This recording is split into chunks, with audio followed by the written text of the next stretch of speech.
Baik, Assalamualaikum warahmatullahi wabarakatuh. Eh, Sebelum saya memasuki ke jauh ke pembahasan, izinkan saya memperkenalkan siapa saja sih ketua dan anggota di dalam kelompok 4. Yang pertama, ketua kelompok yaitu Nur Anissa, anggota Adi Maulana, Aisyah Rehan Faradina, Fitria Ramadana, Harum Puspa Hayati, Husnul Khotimah, Rehatul Jannah, Tiara Saufanizma, serta Muhammad Fahrian Nur. Setelah melakukan perkenalan ini, langsung saja saya memasuki ke pembahasan, yaitu pengertian remaja. Remaja ditinjau dari sudut perkembangan fisiknya. Dalam ilmu kedokteran, remaja dikenal sebagai suatu tahap perkembangan fisik, yaitu masa alat-alat kelamin manusia mencapai kematangannya, di mana mereka sudah mencapai pubertas atau kematangan-kematangan di dalam alat-alat kelaminnya. Serta remaja dalam arti adolescence dalam bahasa Inggris berasal dari kata Latin adolescere, artinya tumbuh ke arah yang matang. Nah, selain itu ada juga pengertian remaja menurut batasan remaja menurut WHO. WHO menetapkan usia remaja itu berkisar dari 10 hingga 20 tahun. Di mana mereka membagi menjadi dua batasan usia remaja. Yang pertama yaitu remaja awal. Remaja awal berkisar dari usia 10 hingga 14 tahun. Dan pada remaja akhir itu berkisar dari 15 hingga 20 tahun. Nah, Perserikatan Bangsa-Bangsa juga menetapkan usia untuk seorang remaja, di mana PBB menetapkan dari usia 15 tahun hingga usia 24 tahun itu adalah masa-masa remaja atau usia-usia remaja. Tak lupa ketinggalan, di Indonesia pun menetapkan berapa usia remaja atau pemuda yang ada. Nah, jadi Indonesia juga menetapkan kurun usia mulai dari 15 tahun hingga dengan 24 tahun, di mana itu adalah batasan remaja di Indonesia yang berlaku. Nah, mungkin itu saja yang bisa saya sampaikan, yang akan dilanjutkan oleh rekan saya berikutnya. Terima kasih. Assalamualaikum warahmatullahi wabarakatuh. Assalamualaikum warahmatullahi wabarakatuh. Saya Harum Puspa Hayati. Di sini saya akan menjelaskan tentang peran sosial remaja. Rasa ketergantungan anak pada orang tua di kalangan anak-anak Indonesia memang lebih besar karena hal tersebut juga yang dikehendaki oleh orang tuanya sendiri. Pola harapan orang tua Indonesia dalam penelitian CKGIT-SIBASI diwakili oleh suku-suku Jawa dan Sunda yang menekankan agar anak selalu menurut kepada orang tua. Misalnya, orang tua ingin anak mendapatkan prestasi yang besar di sekolah. Dan juga seringkali doa orang tua kepada anak yaitu agar anak menjadi soleh dan solehah, agar anak sehat, diberikan kepandaian dan berbakti kepada kedua orang tua. Dan jarang ada orang tua yang mendoakan agar anaknya itu menjadi kreatif dan bisa mandiri, karena hal itu memang bukan nilai utama yang ada di masyarakat Indonesia. Prestasi belajar selalu terkait dengan faktor-faktor lain seperti kecerdasan emosi, ada juga pengaturan diri, ada self-efficacy, ada lingkungan belajar di rumah, pendekatan belajar, dan profil tipe-tipe kepribadian, dan aspirasi pendidikan dan kebiasaan belajar.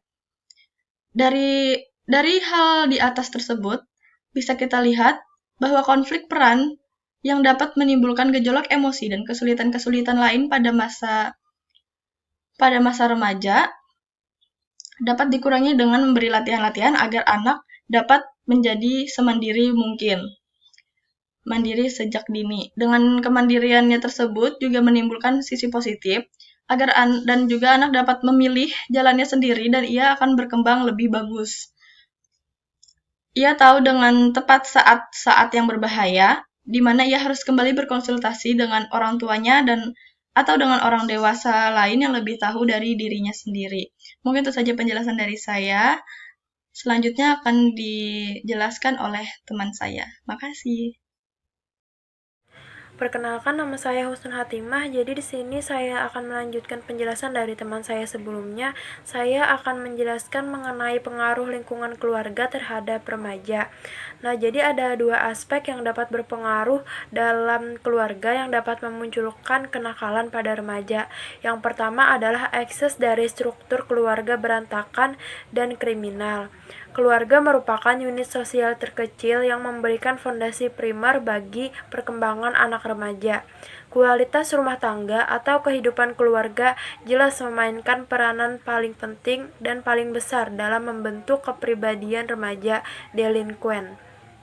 Misalnya, rumah tangga yang berantakan disebabkan oleh kematian ayah atau ibu, perceraian di antara bapak dan ibu, hidup terpisah, poligami, ayah mempunyai simpanan atau istri lain, keluarga yang diliputi konflik keras, pola kriminal ayah atau ibu juga dapat mencetak pola kriminal dari anaknya. Penyebab hal tersebut terjadi karena satu, anak kurang mendapatkan perhatian, kasih sayang, dan tuntunan pendidikan orang tua, terutama dari bimbingan ayah, karena ayah dan ibunya masing-masing sibuk mengurusi permasalahan serta konflik batin sendiri. Kemudian yang kedua adalah kebutuhan fisik maupun psikis anak-anak remaja menjadi tidak terpenuhi. Keinginan dan harapan anak-anak tidak bisa tersalur dengan memuaskan atau tidak mendapatkan kompensasinya. Yang ketiga adalah anak-anak tidak pernah mendapatkan latihan fisik dan mental yang sangat diperlukan untuk hidup bersosial. Mereka tidak dibiasakan dengan disiplin dan kontrol diri yang baik. Sebagai akibat dari ketiga bentuk pengabaian di atas, anak menjadi bingung, resah, sedih, malu, sering diliputi perasaan dendam, benci, sehingga anak menjadi kasar dan liar. Kemudian yang kedua adalah ayah dan ibu abnormal dan dampak negatifnya. Pada banyak kasus remaja delinquen yang menjadi anggota gang neurotik dengan gejala gangguan tingkah laku itu dapat ditelusuri sebab musababnya adalah pribadi ibu dan ayah yang tidak terpuji. Kemudian pribadi ibu dan ayah tidak terpuji akan dilanjutkan oleh teman saya. Terima kasih. Assalamualaikum warahmatullahi wabarakatuh. Perkenalkan, nama saya Fitria Ramadana. Di sini saya akan melanjutkan presentasi bagian perilaku ibu yang tidak terpuji dan bagian ayah yang tidak terpuji. Untuk bagian pribadi ibu yang tidak terpuji, yang pertama itu ada hubungan ibu dan anak yang tidak harmonis. Nah, sebagai contoh di sini adalah ibu yang cenderung membanding-bandingkan anaknya dengan anak orang lain, dan juga ibu yang suka menekan si anak agar menjadi seperti anak-anak yang lainnya. Nah, sehingga si anak di sini cenderung berpikir bahwa ibunya tidak bisa memahami kondisi dan keadaan si anak.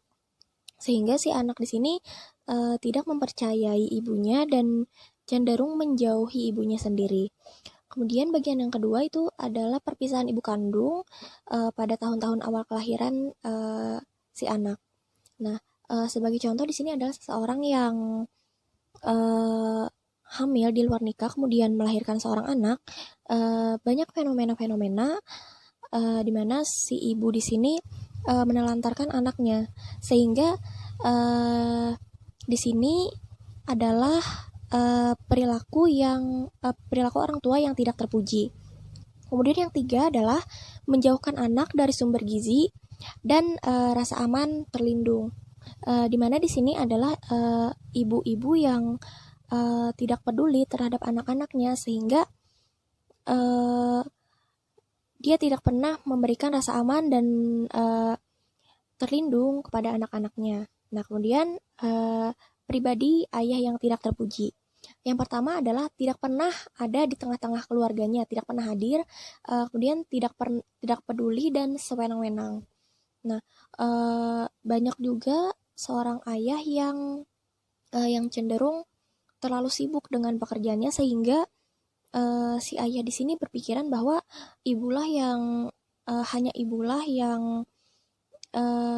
yang cenderung lebih condong untuk memperhatikan anak-anaknya.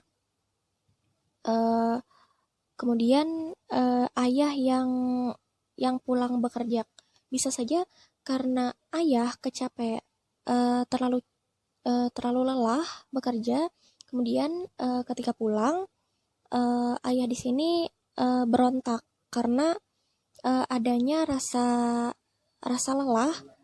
Nah, dan hal itu bisa saja mempengaruhi tumbuh kembang anak laki-laki ke depannya. Kemudian ada ayah yang suka berpoligami. Nah, untuk ayah yang suka berpoligami dan cenderung berperilaku kasar kepada istrinya, bisa saja membuat anak laki-lakinya cenderung berperilaku seperti itu di masa depan karena ia sering melihat ayahnya berperilaku seperti itu. Nah, untuk pencegahan dan penanggulangan perilaku menyimpang pada remaja di sini itu yang pertama dalam menghadapi remaja ada beberapa hal yang perlu diingat bahwa jiwa remaja itu adalah jiwa yang penuh gejolak, di mana di sini ketika keinginan remaja ditentang, maka ia akan memberontak. Kemudian ada jadikan pegangan utama adalah persepsi remaja itu sendiri. Di mana di sini persepsi remaja itu sangat penting ketika seorang ibu yang selalu membandingkan anak-anaknya itu akan cenderung ke persepsi anaknya. Ketika misalnya saja si anak cenderung persepsinya ini adalah ketidakadilan, maka hal-hal negatif lainnya akan masuk pada dirinya. Di mana remaja di sini akan membenci orang tuanya karena menentang si anak tersebut. Kemudian untuk mengurangi kemungkinan terjadinya perilaku menyimpang, tingkatkan sesuai dengan kemampuan dan minat bakat si anak. Di sini kita perlu melakukan hal tersebut sebagai pendorong untuk si anak melakukan keinginannya. Di situ juga berfungsi sebagai meningkatkan rasa kepercayaan dirinya agar ia tidak lagi mencari perhatian lain di lingkungan lain. Mungkin itu saja yang dapat saya sampaikan. Mungkin akan dilanjutkan lagi oleh teman saya. Terima kasih. Kenalkan, nama saya Rehatul Jannah. Saya akan menjelaskan tentang penanggulangan kenakalan remaja. Juvenile delinquency muncul sebagai masalah sosial yang semakin gawat pada masa modern sekarang, baik negara maju maupun di negara berkembang. Kenakalan ini erat kaitannya dengan modernisasi, industrialisasi, urbanisasi, taraf kesejahteraan dan kemakmuran. Tindak delikuen anak remaja banyak menimbulkan kerugian material dan kesengsaraan batin, baik pada subjek pelaku sendiri maupun para korbannya. Maka, perlu dilakukan tindak-tindak preventif dan penanggulangan secara kuratif. Berikut beberapa bentuk tindak preventif yang dilakukan. Yang pertama, meningkatkan kesejahteraan keluarga, perbaikan lingkungan, yaitu di daerah slum area, menyediakan tempat rekreasi yang sehat bagi remaja, membentuk badan kesejahteraan anak-anak, mendirikan sekolah bagi anak kurang mampu, dan lain sebagainya. Selanjutnya ada tindak kuratif bagi usaha penyembuhan anak-anak delikuen, antara lain berupa menghilangkan sebab musabab timbulnya kejahatan remaja, baik yang berupa pribadi familial, sosial ekonomis, dan kultural. Melakukan perubahan lingkungan dengan jalan mencarikan orang tua angkat atau asuh dan memberikan fasilitas yang diperlukan bagi perkembangan jasmani dan rohani yang sehat bagi anak-anak remaja. Memindahkan anak-anak nakal ke sekolah yang lebih baik atau ke tengah lingkungan sosial yang lebih baik. Memberikan latihan bagi para remaja untuk hidup teratur, tertib, dan disiplin. Memanfaatkan waktu senggang di camp latihan untuk membiasakan diri bekerja dan melakukan rekreasi sehat dengan disiplin tinggi. Menggiatkan organisasi pemuda dengan program-program latihan vokasional atau mempersiapkan anak remaja delikuen itu bagi pasaran kerja dan hidup di tengah masyarakat, memperbanyak lembaga latihan kerja dengan program kegiatan pembangunan, dan masih banyak lain sebagainya. Selanjutnya akan dijelaskan oleh teman saya. Saya, Aisyah Rehan Faradina, dari kelas B, akan menjelaskan tentang pencegahan dan penanggulangan perilaku menyimpang pada remaja. Yang pertama kita bahas adalah tindakan preventif. Tindakan preventif atau bisa juga kita sebut dengan tindakan pencegahan. Tindakan preventif di sini kita bagi menjadi 3. Yang pertama, meningkatkan kesejahteraan keluarga. Pendidikan pertama bagi seorang anak itu adalah keluarganya, pendidikan di rumah. Jadi semakin harmoni dan sejahtera suatu keluarga, maka semakin minim pula anak akan mengalami perilaku yang menyimpang, karena di rumah mereka sudah diajari bagaimana cara berperilaku yang baik di keluarganya maupun di lingkungan sekitarnya. Yang kedua adalah menyediakan tempat rekreasi yang sehat bagi remaja. Menyediakan tempat rekreasi di sini bertujuan untuk anak-anak menyalurkan bakat dan minatnya, menyalurkan kreasinya ke hal-hal yang positif sehingga mereka tidak akan mengalami hal-hal yang menyimpang. Yang ketiga adalah membentuk badan kesejahteraan anak-anak berupa panti asuhan. Panti asuhan memiliki fungsi sebagai wakil orang tua karena banyak anak-anak yang sudah tidak memiliki orang tua dan terbebas di luar sana yang mengalami perilaku menyimpang karena tidak mempunyai rumah lagi atau keluarga lagi yang mengajar mereka atau menuntun mereka, mengarahkan mereka kepada hal-hal yang baik dan benar. Jadi fungsi panti asuhan di sini adalah membantu mereka, mengarahkan dia ke jalan yang benar, dan mempersiapkan mereka untuk menghadapi lingkungan sekitarnya. Sekian dari saya, akan dilanjutkan oleh teman saya. Saya Muhammad Faryanur. Di sini saya akan melanjutkan penjelasan materi dari teman saya yang sebelumnya mengenai pencegahan dan penanggulangan perilaku penyimpang pada remaja. Selain tindakan preventif atau pencegahan, di sini juga ada tindakan kuratif atau penyembuhan. Jadi di sini ada terbagi 3. Yang pertama ada memindahkan anak-anak nakal ke sekolah yang lebih baik atau ke tengah lingkungan sosial yang baik. Maksudnya di sini adalah anak-anak yang berperilaku nakal di sekolah itu bisa saja kita pindahkan ke lingkungan yang lebih baik karena faktor lingkungan itu sangat berpengaruh untuk perilaku seorang anak. Lalu yang kedua ada memberikan latihan untuk hidup teratur, tertib, dan berdisiplin. Di sini maksudnya adalah setiap hari ketika anak bangun tidur, kita ajarkan sesuatu hal untuk hidup teratur dan tertib serta disiplin waktu. Yang ketiga di sini ada memperbanyak lembaga latihan kerja. Maksudnya di sini adalah berilah anak-anak tersebut latihan-latihan kerja agar tidak terjadinya penyimpangan perilaku pada remaja. Sekian, terima kasih. Selanjutnya akan dilanjutkan oleh teman saya. Perkenalkan, nama saya Nur Anissa, NIM 1910123120014 dari kelas B. Baiklah, di sini saya akan membahas dan melanjutkan presentasi dari teman saya. Jadi, pada slide ini membahas penanganan perilaku menyimpang pada remaja. Menurut Rogers, ada 5 ketentuan dalam menangani perilaku menyimpang pada remaja. Yang pertama ada kepercayaan. Yang dimaksud kepercayaan di sini adalah remaja harus meyakini bahwa orang yang membantunya atau orang yang menolongnya, baik itu orang tuanya, gurunya, psikologi, ataupun orang dewasa lainnya, tidak akan membohonginya, dan itu murni dari kejujuran.